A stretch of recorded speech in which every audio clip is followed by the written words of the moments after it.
One of the most important habits you can develop is the habit of daily goal setting.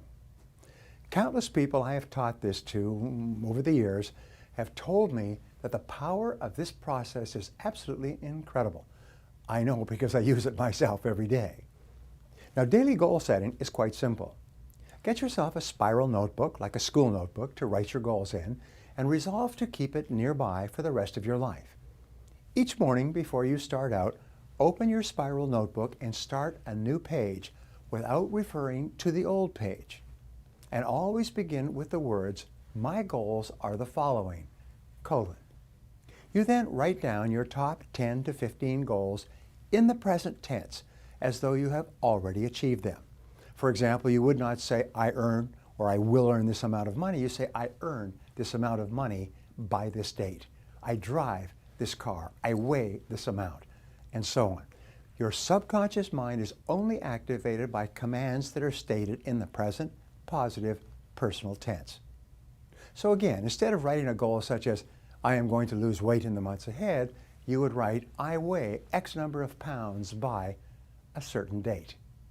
Instead of saying, "I will earn more money over the next year," you would say, "I earn X number of dollars by such and such a date." The more specific you can be in terms of what you want and when you want to achieve it, expressed in the positive present tense, and beginning with the word "I," the more powerful the effect will be on your subconscious mind. Goals written and stated in this way activate the laws of expectation and the law of attraction. They cause you to develop new beliefs about what is possible for you. They also activate the laws of emotion and correspondence. They increase your energy and stimulate your creativity. Positive, personal, present tense goals written down repeatedly each day activate your subconscious and superconscious minds and step on the accelerator of your own potential. As a result, you start to move more rapidly toward the achievement of your goals, and they begin to move more rapidly toward you. One of the most powerful ways to achieve the financial goals you set for yourself is to use your powers of visualization. This means seeing yourself actually doing the things that you would be doing to achieve your goals. Visualization activates your superconscious capabilities and releases your mental potential. You'll actually begin to receive a steady flow of ideas and energy for goal attainment. The clearer the picture is in your mind, the more rapidly your subconscious and superconscious go to work to bring it into your reality. There are 4 factors that determine how rapidly your visualization, your mental picture, turns into realization. The first is the length of the visualization. How long can you hold the picture of what you want in your mind? The second is the frequency of the visualization. How often do you hold that picture in your mind throughout the day? The third factor is the intensity of the visualization. How much emotion is connected to the picture that you are holding in your mind? And the fourth factor that determines the speed with which your visualization comes into your reality is the vividness of the visualization. How clear is your mental picture? You will find that you can increase the speed at which you realize your goal by working in one or more of these areas. You can either increase the length of the visualization, holding the picture longer, or you can increase the frequency by visualizing your goal more often through the day. You can increase the intensity of the mental picture by generating more emotion to go with it, or you can increase the clarity of the vividness of the picture. The best way is to practice all 4. Play and replay the picture of your goals on the screen of your mind. The more you visualize and see your goal as a reality, the more intensely you will desire your goal. The more you want it, the less you will fear failure and rejection and the possible losses that may go along with the pursuit of your goal. Creative visualization deepens your belief that your goals are attainable. It increases your self-confidence. It strengthens your courage and builds your faith in yourself. The more often you replay the picture of your desired future in your mind, the more unstoppable you become. Thank you for viewing this video on how to use your powers of visualization to achieve financial freedom. If you enjoyed this video, please press the like button below and subscribe to my channel by clicking on the link on the screen.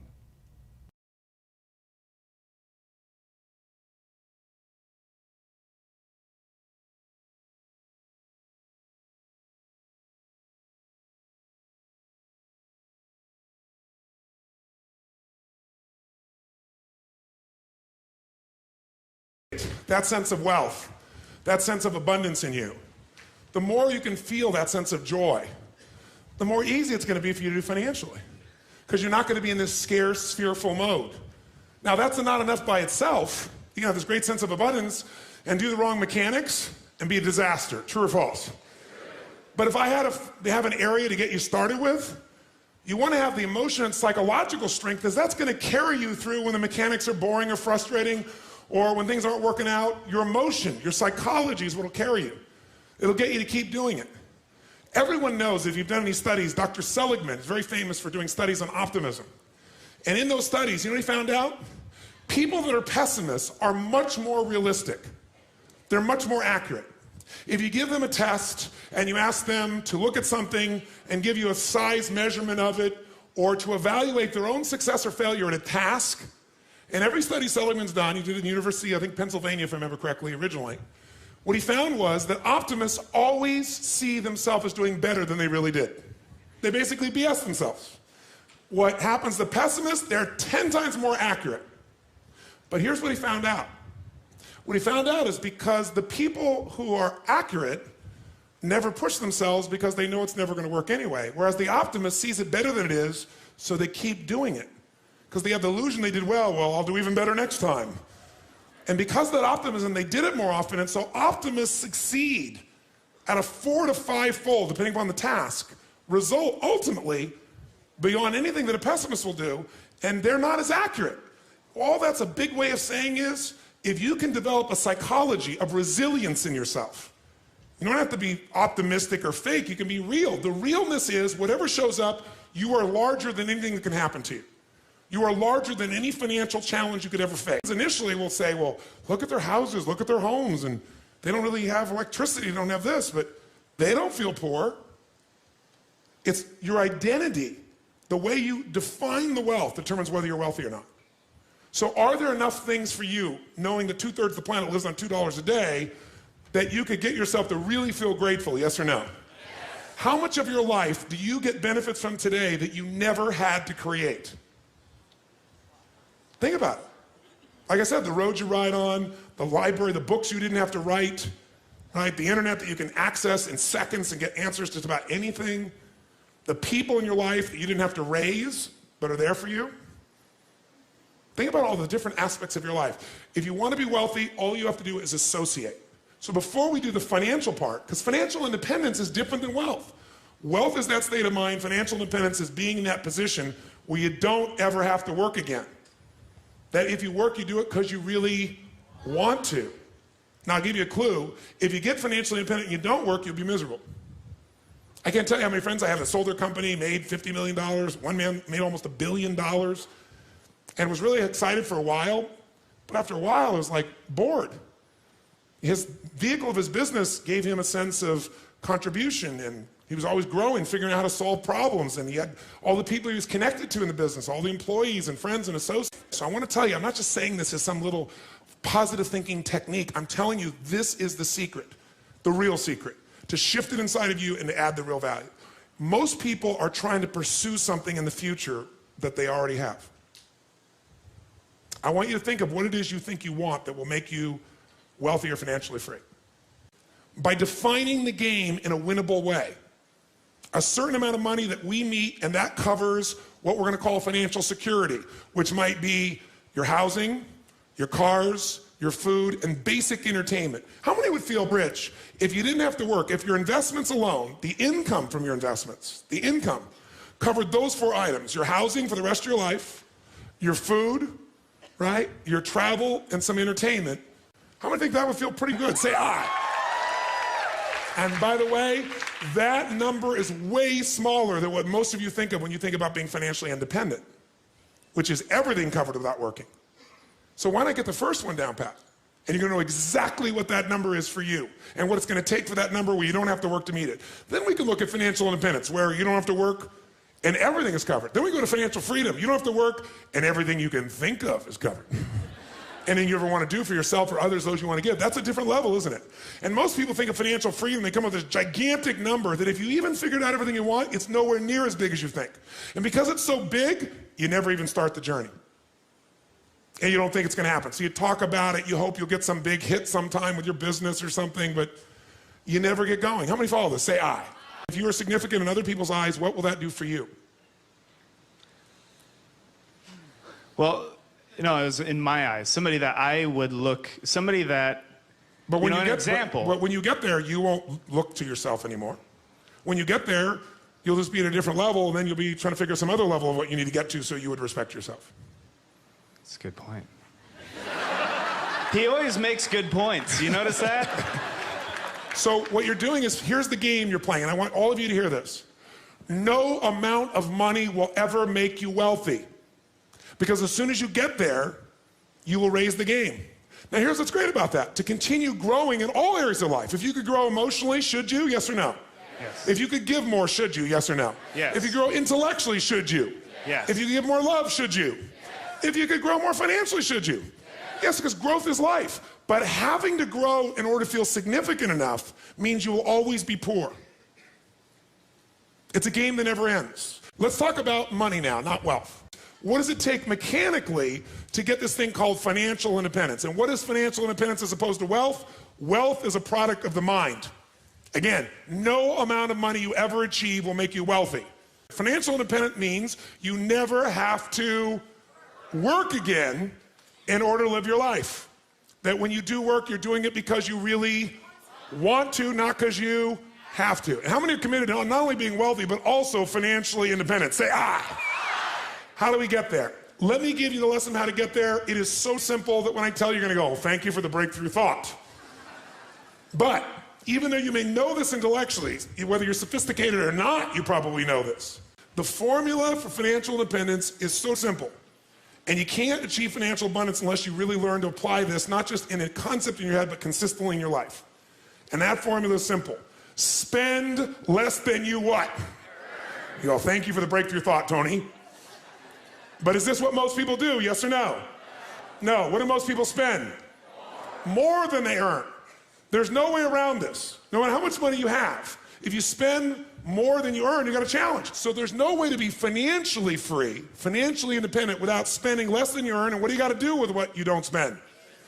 You got to invest the difference. Because what I want to show you right now is how do you build what everybody should own. Every one of you should leave here with your own personal money machine. You want to create a money machine. A machine that while you're sleeping is making you money, right? So you're no longer trading the most valuable resource you have in life, your time, for money. You want to trade money for money. You want money to go to work. You want to put that money to work for you so while you're sleeping it's making a difference. You want to create a machine. And that machine you want to create is something that you want to be able to feed you at some stage where you don't have to work. That's what the money machine is. The second secret to this is you got to reinvest. How many of you have ever made a big hit in your investments and went, oh my God, that's so cool, and took the money and spent it on something? Raise your hand, say I. Come on, say I. I know you all, anybody's invested has done this. If you got a big hit, you go, oh, this is it. Nothing wrong with that, but you got to make sure a significant amount of that, you reinvest your returns so you get compounded what? Compounded growth is the most basic principle in the world. We all know it intellectually.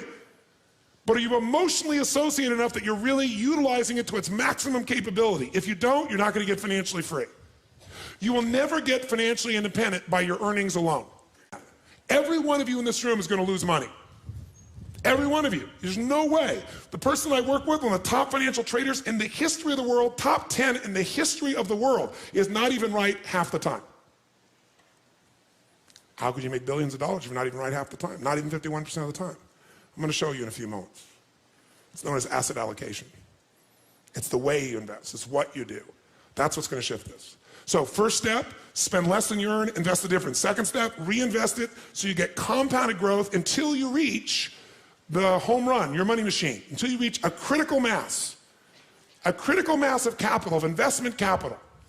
When you get to that critical mass, and what determines the critical mass is how much you need for the lifestyle that you want. Once you get to that critical mass, what it provides for you is what you're investing for. Who knows, no matter what investment you're doing, what are you really investing for? Whether you're investing in cars, stocks, bonds, real estate, financial instruments, what are you investing for? You're not investing for returns. That illusion will keep you from getting to the end game. If you're wealthy, here's what makes you wealthy. Income, not assets. Assets you can buy, and assets change in value all the time. You need income. This is the only reason to invest. You invest for one reason, so you have an income for life without working. And to do that, you got to build a critical mass of capital, that the interest on it alone will give you that income, and you can have the life you want without working. And the only way to do that is do those first two steps. Spend less than you earn, invest it, reinvest it till you hit that critical mass. Now, how to do that is actually a lot simpler than you think. We make things more complex than it really is. You got to think of this as your target. In order to achieve what you want, where you have a money machine, here's what you must do. You must pick out a minimum financial goal for yourself. Even to achieve your minimum financial goal, you got to pick out a specific amount of money that you're going to invest every month, every year, no matter what. A specific percentage of your income. If you don't do that, forget the rest of this course. It's a waste of your time. Because you'll go make a bunch of money, but you won't be practicing the fundamentals, and eventually you'll make a mistake and you'll lose it. Let me tell you another secret to life. If you do the right thing at the wrong time, you get pain. If you plant in the winter, I don't care how hard you work. I don't care if you work day and night and you work to the bone and you plant your seeds in the middle of the winter. What's going to happen when fall comes? Are you going to be rewarded, yes or no? No. So if you don't understand that the seasons are changing, you're in trouble. What is asset allocation? It means out of the money you have to invest, we're going to create 3 buckets. Really simple way of thinking of this from now on. The first bucket is the security bucket. When you think about investing, think of 2 types of investments. There are fixed income investments, and most of you are clear what this means. What does it mean when it's a fixed income investment? Who knows? What does that mean? You got a guaranteed rate of return, assuming they deliver. And anyone cannot deliver, including the US government. They haven't not delivered, but they could. Is there risk in any investment, yes or no? So just ratios of risk. And as we know, no risk, no reward. So if you don't invest, you're going to lose if you invest at times. But if you don't invest, you've already lost and you can never win, never have a money machine, never be financially free. The second type of investment that you can make, and it helps you understand what you're going to do, is something that's going to be growth driven. And growth investments are investments where you probably have a much greater potential for growth, which means you get a greater return if you're successful. But if you're not successful, do you have a guaranteed rate of return, yes or no? No, so in a growth investment, you have the potential of greater return, but also greater loss. The security bucket is where you want to put investments that are secure by their nature. Because they're secure, is this going to give you a huge compounded return per year, yes or no? But can it give you a huge compounded return even if the number is small if you do it long enough, yes or no? So what we want to do is your first investments have to be in your security bucket, and everybody wants to do the opposite. Okay. The question then becomes what percentage you put in your security bucket, what goes in there? Well, here's some things that go in there. If you don't have at least 2 to 6 months worth of cash that covers your overhead, you're in deep trouble. The first step to getting financially secure, not financially independent, is to make sure you got enough cash that if something happens, you can go for 6 months. You got the freedom. What else might you put in there? Types of investments. An IRA goes in here, right? Pretty secure. Insurance. The insurance is protecting you. That's part of security. What else could go in there? Your home. Don't think of your home as an investment. Because for most of you, you're eventually not going to sell that home and eat it. You're not going to sell your home and get income off it. Now, some of you maybe, you made a stage of life where you're accumulating the same homes, and eventually you're going to sell and buy a smaller home and take that critical mass that came from selling the big home, and it's going to take care of you for life. If you're doing that, great. But the place to think about your home in terms of leverage, put it in your security bucket. How many agree with me on this, by the way? Say aye. Because, by the way, if you don't have a home, you're going to be really stressed out, right? So I got to think of my growth outside my home, really. Think of your compound interest outside your home. Your home may be a bonus for you. And fixed income investments all fit in this category. Now, what's the second bucket? Second bucket is growth. 2 ways you're going to learn about growth. The buy and hold strategy, which is the strategy of an owner. And by the way, that buying and holding, that is less risky to some extent than momentum because of the timing. But it can be just as risky. What is momentum trading? That's when you're no longer an owner, you're a trader. A financial trader, everybody's a financial trader. Most of you trading time for your money. Here you're trading money for money. Here what you're looking at is you're seeing movement in prices. And what a momentum player is doing is they're playing for the short term usually. Third bucket is the dream bucket. The dream bucket is you want to travel around the world. The dream bucket is you, depending upon the size of how you think or what you're doing or your economics, you want to own a condominium in Aspen. It might be the boat, it might be a trip, it might be owning a basketball team, owning an island. Depends on the size of what it is you want to do. And by the way, bigger isn't better. The more you have to feel financially free, the more stress you're going to have. How many follow this? It's the opposite of what you think. The more you have, the more you got to manage, the more time, the more energy, the more risk, the more capital. That doesn't mean you shouldn't do it. Some of you are very, very driven to create and risk. That's a personality type. We know that it's crazy. I happen to be one of those types to some extent. But even a crazy person's got to make sure their security's there or their craziness at one point will bite them. How many follow? If you can get financially free for less, do it. Be wealthy now and get financially free quicker. And then lock in, you won. And then keep that stuff in your security bucket. And if you want to play a bigger game now, you've already won, and everything you're playing now, that's where the house is money. You can go for something bigger, and if it doesn't work out, you're still handled. Your security, what you're here for, is totally free. How many follow what I'm talking about here? Say I.